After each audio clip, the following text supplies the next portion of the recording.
Arashi, Prince of the Sky. Chapter 23.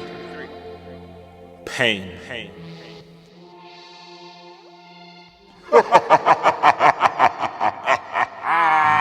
Again! Fear commanded in the pitch-black darkness under the waxing gibbous moon. The desert air was cool, and the silence was deafening. The twins, standing side by side, erupted into bright red flames. The intensity of the heat could have melted iron in seconds. Pushing their power harder and harder, they began to hover from the sand.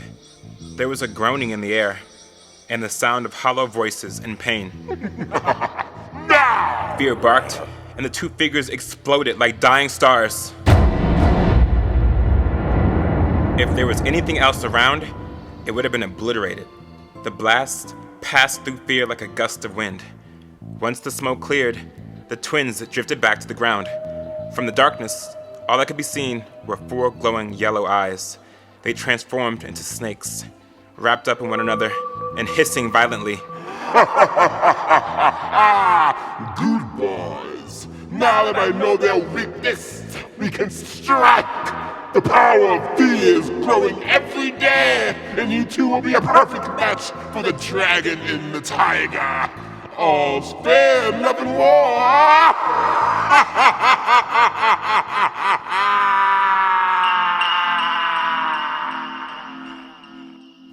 Cox came to sit next to Nanabe in the front of the plane. She didn't look at them, but she felt them staring at her. Cox removed the hat from their head and exhaled loudly, placing their large hand on her hip. She stiffened up, but made no move to remove their hand. You told me he would submit.